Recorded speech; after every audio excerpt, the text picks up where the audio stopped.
Hello friends and dear students, आज हम discuss करेंगे model question paper for the subject biochemistry, जिसका course code है बीपी 203T, जो कि हमारे B pharm second semester first year students के लिए होगा। और आज के इस वीडियो में जो भी क्वेश्चंस मैं आपके सामने रख रहा हूँ वो फार्मेसी काउंसिल ऑफ इंडिया के लेटेस्ट एग्जामिनेशन पैटर्न और लेटेस्ट सिलेबस पर बेस्ड है, यानी आप भारतवर्ष के किसी भी यूनिवर्सिटी किसी भी कॉलेज में पढ़ रहे हैं, कुछ इसी प्रकार का प्रश्न पत्र आपको देखने को मिलेगा। एक और बात बता दूं कि यहाँ पे जो भी क्वेश्चन मैं आपके सामने रखूंगा ये सभी प्रीवियस ईयर्स में पूछे गए प्रश्न हैं, बहुत ही ज़्यादा इंपॉर्टेंट प्रश्न है, कई बार रिपीटेड प्रश्न है, यानी इनको एग्जाम में जाने से पहले हमें अच्छी तरीके से जरूर पढ़ लेना चाहिए। एक और जरूरी बात है कि इस मॉडल क्वेश्चन पेपर को आप अपनी तैयारी को परखने के लिए यूज कर सकते हैं। आपको ये पेपर 3 घंटे में हल करके देख लेना चाहिए कि आपकी एग्जाम की तैयारी किस तरीके की है। तो एग्जाम में जाने से पहले इन सभी प्रश्नों को एक बार जरूर अच्छे से देख लीजिएगा। और इन सभी प्रश्नों के डिटेल में आंसर के लिए बायोकेमिस्ट्री की जो प्लेलिस्ट है, जो हम लोगों ने वीडियोस बनाए थे, नोट्स बनाए थे, वो सब कुछ आपको नीचे डिस्क्रिप्शन में मिल जाएगा। वहां से आप उसको डाउनलोड करके अपने नोट्स को बेहतर तरीके से बना भी सकते हैं। तो मैं हूं डॉक्टर बजेंद्र शुक्ला, चलिए शुरू करते हैं। तो सबसे पहले हमें पता है कि जो हमारा फार्मेसी काउंसिल ऑफ इंडिया का पेपर आता है लेटेस्ट सिलेबस के अनुसार, वो 3 घंटे का होता है। और 3 घंटे में हमको 75 मार्क्स का ये पेपर होता है, जिसमें 3 सेक्शंस होते हैं और आपको तीनों ही सेक्शन को हल करना होता है। सेक्शन ए में very short answer type questions होते हैं, जिनका आंसर आपको ब्रीफ में करना होता है। खास बात यहाँ होती है कि इसमें सभी क्वेश्चंस को आपको हल करना होता है और टोटल 20 मार्क्स का ये हमारा सेक्शन होता है। तो आइए यहाँ पे क्वेश्चंस लेते हैं और थोड़ा सा मैं इनको शॉर्ट में डिस्कस करते हुए चलूंगा इस सेक्शन को। तो जो पहला प्रश्न हमारा, define redox potential and free energy. जो रिडॉक्स पोटेंशियल होता है वो ऑक्सीडेशन रिडक्शन पोटेंशियल बोलते हैं इसको, और ये किसी भी केमिकल सब्सटेंस की टेंडेंसी होती है कि वो किस प्रकार से लूज कर सकता है या गेन कर सकता है इलेक्ट्रॉन्स को during a redox reaction. Next है फ्री एनर्जी। फ्री एनर्जी जो होती है वो किसी भी, इसको हम बोलते हैं कोई भी अमाउंट ऑफ एनर्जी जो कि अवेलेबल होती है किसी सिस्टम में, जो कि किसी भी यूजफुल वर्क को करने के लिए होता है कंसिस्टेंट टेम्परेचर और प्रेशर पर। इसे हम डेल्टा जी से कैलकुलेट करते हैं। Delta G is equal to delta H minus T delta S. और ये जो डेल्टा एच होता है वो इंथैल्पी होता है, टी टेम्परेचर होता है और डेल्टा एस जो होते हैं वो एंट्रोपी होती है। Next question is biological role of phospholipids and carbohydrates. Phospholipids जो होते हैं वो कॉम्प्लेक्स लिपिड कंपाउंड्स होते हैं, जिसमें फॉस्फेट ग्रुप हमको देखने को मिलता है। मेजरली हम सभी जानते हैं, जब हम लोग सेल के बारे में पढ़ते हैं तो सेल मेम्ब्रेन का ये मेजर कंपोनेंट होता है। इसके साथ ही साथ ये फ्लूइडिटी और परमेबिलिटी को मेंटेन करता है सेल मेम्ब्रेन में होने की वजह से, ट्रांसपोर्ट करता है different substance across the membrane, cell signalling में पार्टिसिपेट करता है, माइलिन सीथ को प्रेजेंट, माइलिन सीथ जो नर्व्स की होती है उसमें प्रेजेंट होता है, और साथ ही साथ जो है वो इमल्सिफाइंग एजेंट के रूप में बाइल में भी पाया जाता है। नेक्स्ट अगर कार्बोहाइड्रेट की बात करें तो कार्बोहाइड्रेट जो होते हैं वो ऑर्गेनिक कंपाउंड्स हैं, जिसमें कार्बन, हाइड्रोजन और ऑक्सीजन पाया जाता है, हमारे शरीर के लिए बहुत इंपॉर्टेंट है। ये मेन सोर्स ऑफ एनर्जी होती है। ये ग्लाइकोजन के रूप में स्टर्ड होते हैं हमारे लीवर और मसल्स में, और जो भी स्ट्रक्चरल रोल प्ले करते हैं हमारे न्यूक्लिक एसिड को बनाने में और सेल मेम्ब्रेन को बनाने में। इसके साथ ही साथ प्रोटीन के ब्रेकडाउन को रोकने का काम करते हैं, फैट मेटाबॉलिज्म में हेल्प करते हैं, और डाइटरी फाइबर्स में डाइजेशन के लिए मदद करते हैं। तो कार्बोहाइड्रेट्स का बहुत सारा काम हमें देखने को मिलता है। नेक्स्ट चलते हैं हम लोग अगले क्वेश्चन की तरफ। एक्सप्लेन इंटरगोनिक। इंटरगोनिक जो रिएक्शंस होती हैं वो रिएक्शंस होती हैं जहां पर जो एनर्जी है वो एब्जॉर्ब होती है रिएक्शन में, और इन रिएक्शंस को कराने के लिए हमें बाहर से एनर्जी जो है प्रोड्यूस करानी पड़ती है, जैसे कि फोटोसिंथेसिस। दूसरा हमारा एक्सर्गोनिक रिएक्शंस। एक्सर्गोनिक रिएक्शंस वो रिएक्शंस होती हैं जिन रिएक्शंस को करने पर एनर्जी जो है वो प्रोड्यूस होती है, रिलीज होती है एनर्जी, और इनको हमें एनर्जी बाहर से प्रोड्यूस नहीं करानी पड़ती।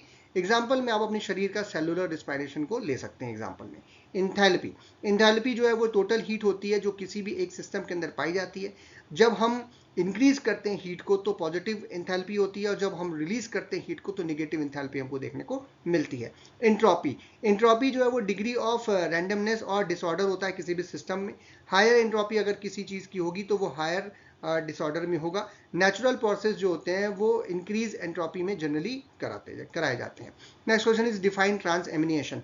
ट्रांसएमिनेशन का मतलब होता है transfer of amino group from a amino acid to एक कीटो एसिड। एक कीटो एसिड को एक अमीनो एसिड से जब अमीनो ग्रुप का ट्रांसफर किया जाता है तो उसे ट्रांसएमिनेशन बोलते हैं। ये एंजाइम के द्वारा कैटलाइज रिएक्शन होती है जिसमें ट्रांसएमिनेज एंजाइम जो है वो यूज होता है। ये अमीनो एसिड मेटाबॉलिज्म में का एक इंपॉर्टेंट पार्ट होता है।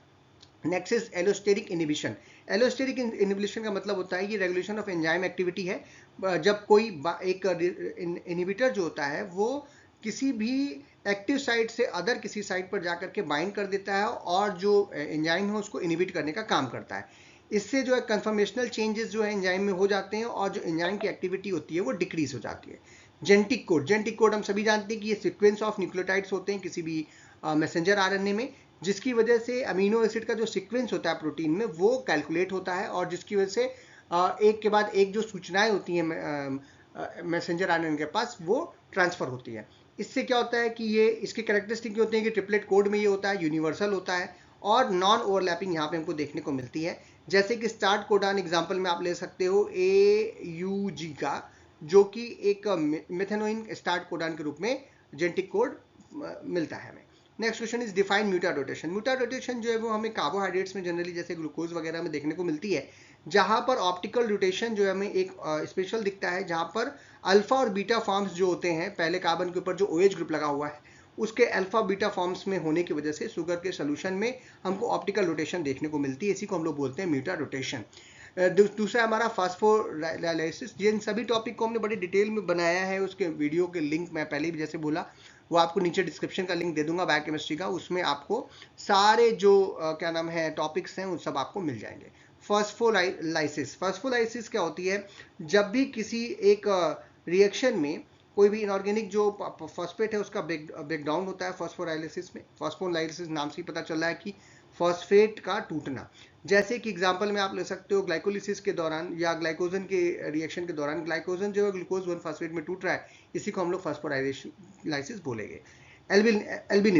एल्बिनिज्म जो होती है वो एक जेनेटिक डिसऑर्डर है जो कि एब्सेंस ऑफ मेलेनिन पिगमेंट जो कि पाया जाता है हमारे शरीर के अंदर, उसकी कमी की वजह से या उसकी डिफिशियंसी की वजह से होता है। और ये डिफिशियंसी जो होती है वो टायरोसाइनेज एंजाइम जो होता है उसकी वजह से होता है, जिसकी वजह से स्किन और जो हेयर का कलर है वो वाइट हो जाता है, विजन प्रॉब्लम शुरू हो जाती हैं, और जो पर्सन है वो सनलाइट के प्रति काफ़ी ज़्यादा सेंसिटिव हो जाता है। दूसरा है हमारा फिनाइल कीटोन्यूरिया। फिनाइल कीटोन्यूरिया एक इनहेरिटेड मेटाबॉलिक डिसऑर्डर है जो कि फिनाइल एनिल हाइड्रोक्सिलेज एंजाइम जो होता है उसकी कमी से पाया जाता है, और इसकी वजह से जो फिनाइल एनिल एक्यूमुलेट्स हैं वो ब्लड में होना शुरू हो जाते हैं, और मेंटल रिटार्डेशन या सीजर्स या फिर जो यूरिन है उसकी ऑर्डर जो है वो ख़राब हो जाती है। और इसका जो ट्रीटमेंट है वो हम लोग लो फिनाइल डाइट दे करके कर सकते हैं। Next is define gluconeogenesis. Gluconeogenesis का मतलब होता है formation of glucose from the non carbohydrate sources. जैसे अमीनो एसिड को तोड़ करके हम लोग या कोई ग्लिसरॉल को तोड़ के फैटी एसिड्स को तोड़ करके या फिर फैट को तोड़ करके ग्लूकोज बनाते हैं उसको, या एनर्जी प्रोड्यूस करते हैं, इस कंडीशन को हम लोग ग्लूकोनियोजेनेसिस के नाम से जानते हैं। जनरली ये लीवर के अंदर होते हुए हमें मिलती है। ग्लाइकोजेनेसिस। ग्लाइकोजेनेसिस जो है वो ग्लाइकोजन का फॉर्मेशन है फ्रॉम द ग्लूकोज। जबकि ग्लूकोज आपके शरीर के अंदर एक्स्ट्रा हो जाए, ब्लड में सर्कुलेशन में एक्स्ट्रा हो जाए, तो इंसुलिन क्या करती है, ग्लाइकोजेनेसिस कॉज कराती है। जो एक्स्ट्रा ग्लूकोज है वो ग्लाइकोजन में कन्वर्ट हो जाता है और स्टोर हो जाता है आपके शरीर के अंदर, जब जरूरत पड़ेगी तो वापस से टूटेगा। Next is glycogenolysis. ग्लाइकोजिनोलाइसिस यही जो स्टोर आपने ग्लाइकोजन को किया था उसी को वापस से ग्लूकोज में अगर तोड़ना हो, जो कि ग्लूकागॉन और एड्रेनलिन के द्वारा किया जाता है। जब आप लंबे समय तक मतलब थोड़े समय तक भूख नहीं लग रही है आपको और खाना आप नहीं खाएंगे, तो जो स्टोरेज है पहले से ग्लाइकोजन वो ग्लूकोज में टूटना शुरू हो जाता है ग्लूकागॉन की वजह से, and that process is known as glycogenolysis. तो इन तीनों टर्म को अच्छे से देखिएगा, इन तीनों में से कई बार डिफरेंस भी पूछता है और कई बार इसमें सीधे भी क्वेश्चंस आते हैं। Next is how many ATPs formed in glycolysis. Glycolysis में एक ग्लूकोज को जब हम तोड़ते हैं पायरुवेट एसिड में, तो बेसिकली यहाँ पर 4 एटीपीज बनती हैं, बट 2 एटीपीज जो होती हैं वो यूज्ड अप हो जाती हैं उस पूरे प्रोसेस में। इसीलिए हम कहेंगे कि जो हमें एटीपी एक्चुअली में मिल रही है वो 2 एटीपी ही बन करके मिल रही है, तो यहाँ पे आंसर हो जाएगा 2 ATPs. Next is define coenzyme, isoenzyme and allosteric enzymes. तो कोएंजाइम्स जो होते हैं वो क्या नाम है ऑर्गेनिक नॉन प्रोटीन सब्सटेंस होते हैं जो कि किसी भी एंजाइम की एक्टिविटी के लिए ज़रूरी होते हैं। जनरली जो है विटामिन से हमको प्राप्त होते हैं। एग्जाम्पल जैसे कि NAD, FAD, coenzyme A, TC। Iso enzymes जो होते हैं वो डायरेक्ट डिफरेंट मॉलिकुलर फॉर्म्स होते हैं सेम एंजाइम के, जो कि कैटलाइज करते हैं सेम रिएक्शन को, बट जो उनका स्ट्रक्चर और टिश्यू डिस्ट्रीब्यूशन होता है वो अलग अलग होता है। जैसे LDH आइसो एंजाइम्स आप एग्जाम्पल में लिख सकते हैं। एलोस्टेरिक एंजाइम्स वो एंजाइम्स होते हैं जिनकी एक्टिविटी जो होती है वो रेगुलेट होती है by the binding of molecules at allosteric sites, यानी कि अदर देन जो एक्टिव साइट है वहां पे, जैसे कि एस्पार्टेट ट्रांस कार्बिनोनेज जो एंजाइम है वो इसका एग्जांपल आप लिख सकते हैं। Next is explain in brief G6PD deficiency. G6PD deficiency जो है वो एक इनहेरेंटेड डिसऑर्डर है जो कि ग्लूकोज 6 फॉस्फेट डिहाइड्रोजनेज एंजाइम जो होता है उसकी कमी होने की वजह से होता है। अब ये जो आपका क्या नाम है, ग्लूकोज 6 फॉस्फेट डिहाइड्रोजिनेज एंजाइम होता है, ये NADPH को प्रोड्यूस करता है पेंटोज फॉस्फेट पाथवे में। अगर ये ना हो तो इसकी वजह से ये पाथवे जो है कंप्लीट नहीं होती, जिसकी वजह से आरबीसीज जो होती हैं वो सेंसिटिव हो जाती हैं ऑक्सीडेटिव स्ट्रेस को, और हीमोलाइसिस जो है वो हो सकती है। इसमें सिम्टम्स ये होते हैं कि हीमोलाइटिक एनीमिया होता है, जॉन्डिस हो सकता है और फटीक हो सकती है। Next question is define gout. Gout जो एक मेटाबॉलिक डिसऑर्डर है, जो कि इंक्रीज यूरिक एसिड अगर आपके शरीर में हो जाए तो ये यूरिक एसिड जाकर के ज्वाइंट्स में जाकर के डिपॉजिट हो जाता है, जिसकी वजह से सीवियर ज्वाइंट पेन, इन्फ्लामेशन और स्वेलिंग इत्यादि होने लगती है। That condition is known as gout. Next is hyperbilirubinemia. Hyperbilirubinemia जो इंक्रीज लेवल ऑफ बिलीरुबिन होता है ब्लड में, और ये जॉन्डिस की वजह से जनरली देखने को मिलता है जॉन्डिस के केस में, और इसमें लीवर डिसीज होती है, हीमोलाइसिस हो सकता है और बाइल डक्ट ऑब्स्ट्रक्शन वगैरह जो है इसके कॉजेज हो सकते हैं। Next is एर्थरोस्क्लेरोसिस। एर्थरोस्क्लेरोसिस जो एक बीमारी है जो कि कोलेस्ट्रॉल के जमा होने की वजह से होती है, या फिर कोई लिपिड जो है वो जमा हो जाए आर्टियर वॉल्स में, जिसकी वजह से प्लाक बन जाते हैं, मतलब कि जो आपका आर्टरीज है वो पतली होने लगती है, वहाँ पर प्रेशर जो है वो बढ़ने लगता है, जिसकी वजह से आर्टरीज जो है वो नैरो हो जाती हैं, ब्लड जो फ्लो है वो रिड्यूस हो जाता है, और हार्ट क्या नाम है, अटैक और स्ट्रोक इत्यादि एंजाइना जैसी कंडीशंस जो है वो प्रोड्यूस होना शुरू हो जाती हैं। तो ये थे हमारे शॉर्ट क्वेश्चंस, और इसी तरीके से आप आंसर करेंगे। जितने इंपॉर्टेंट शॉर्ट क्वेश्चंस हैं मतलब पांचों यूनिट के, उसका एक वीडियो हमने अभी कल ही अपलोड किया हुआ है, वो आपको लिंक आपको डिस्क्रिप्शन में दे देंगे। आपने देखा भी होगा, नहीं देखा है तो जरूर देख लीजिएगा, उसमें से काफ़ी सारे प्रश्न आपको रिपीट मिल सकते हैं। अब चलते हैं हम सेक्शन बी की तरफ। सेक्शन बी जो है हमारा, उसमें हमें लॉन्ग आंसर क्वेश्चंस देखने को मिलते हैं। अच्छी बात ही होती है, यहाँ पे 3 क्वेश्चंस होता है, 3 में से कोई भी 2 जो आपको अच्छे से आ रहा है उसको सॉल्व करते हैं। हर सही आंसर के लिए आपको 10 मार्क्स मिलते हैं। टोटल 20 मार्क्स का हमारा सेक्शन है, जो कि काफ़ी ज़्यादा स्कोर बनाने में मदद करता है। तो पहला प्रश्न इसमें, what are enzymes, give IUB classification and factors affecting enzyme action with its regulation. ये क्वेश्चन बहुत बार रिपीट हुआ है, और इसमें एंजाइम का जो एक्शन आप बता रहे हैं उसमें कई बार जो है इक्वेशन वगैरह भी पूछी जाती है, तो ये जरूर इस चैप्टर को जरूर देख लीजिएगा। Next is short note on any 3 of TCA cycle. TCA cycle जिसको सिट्रिक एसिड साइकिल भी बोलते हैं, ये बहुत पूछी जाती है, लगभग हर साल पूछी जाती है, तो इसको अच्छे से तैयार कीजिए। Glycolysis, electron transport chain on urea cycle, इन चारों में से 1 या 2 हर बार आपको पेपर में मिल जाते हैं, और इनसे जो रिलेटेड डिसऑर्डर्स हैं उनको भी, जैसे यूरिया से रिलेटेड जो डिसऑर्डर्स हैं यूरिया साइकिल से, वो भी आपको देखने चाहिए। Next is describe various step of protein synthesis and inhibitors, और describe various steps of de novo synthesis of palmitic acid and pyrimidine nucleotides। तो ये बहुत इंपॉर्टेंट प्रश्न है, कई बार पूछे गए हैं। नेक्स्ट इज सेक्शन सी, जहां पर हमें 7 क्वेश्चन जनरली देखने को मिलते हैं। ठीक ठाक तरीके से आपको इसको आंसर करना होता है।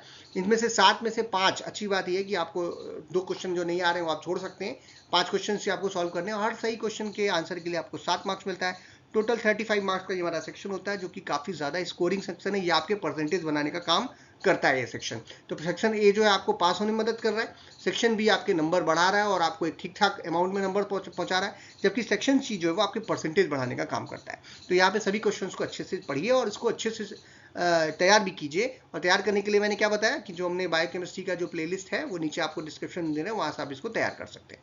इन सभी के आंसर अच्छे से निकाल लीजिएगा। तो पहला प्रश्न है, explain the mechanism of oxidative phosphorylation and substrate level phosphorylation. इन दोनों में से एक या दोनों बार बार पूछा जाता है, तो जरूर इसको तैयार कीजिए। Next, write a note on any 2 of, पहला glycogen metabolism pathway, HMP shunt, और या फिर beta oxidation of saturated fatty acid. इन तीनों में से एक या दो बार बार पूछे जा रहे हैं, इसीलिए मैंने यहाँ पे दे दिया। Next, give conversion of cholesterol into bile and its role. Cholesterol का रोल बहुत पूछा जाता है। Write the biosynthesis of ketone bodies and their utilisation. Ketone bodies क्या हैं और कैसे बन रही हैं, और उनका यूटिलाइजेशन कैसे करेंगे। Next is describe the biological significance and biosynthesis of catecholamines, जैसे कि एडेरेलिन, नॉलेडेरिन कैसे बनता है और इनका क्या सिग्निफिकेंस है। And give also give biosynthesis of purine.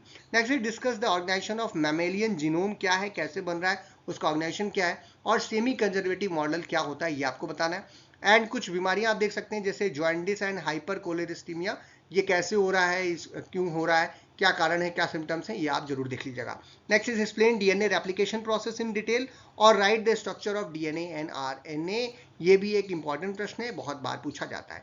Next is draw structure of ATP and describe its biological significance and high energy molecule और discuss in detail upon the de novo synthesis of fatty acid. De novo synthesis of fatty acid ये मैं बाद में add कर दिया इस question को, क्योंकि मैंने देखा ये बहुत इंपॉर्टेंट प्रश्न है, कई बार पूछा गया और एटीपी के बारे में भी कई बार पूछा गया है। तो ये सभी प्रश्न काफी इंपॉर्टेंट हैं, आपको एग्जाम में जाने से पहले इन सभी प्रश्नों को अच्छे से एक बार जरूर देख लेना चाहिए और अच्छे से तैयारी करिए आप, ताकि आपका पेपर बढ़िया से हो। इसमें से कुछ क्वेश्चंस आपको रिपीटेड फॉर्म में मिल सकते हैं या दूसरे तरीके से मिल सकते हैं, नंबर बदल सकता है, यानी कोई क्वेश्चन यहाँ से 10 नंबर में या 10 नंबर वाला क्वेश्चन आपको 2 नंबर में, 2 नंबर का क्वेश्चन ऐसे मिलता है। लेकिन इन सभी प्रश्नों को जिस हिसाब से पूछ रहा है, जिस नंबर में पूछ रहा है, उस तरीके से आप उसको आंसर करने के लिए जाइएगा, ताकि आपको बेहतर तैयारी आपकी भी हो और आप अच्छे नंबरों से पास भी हो जाए।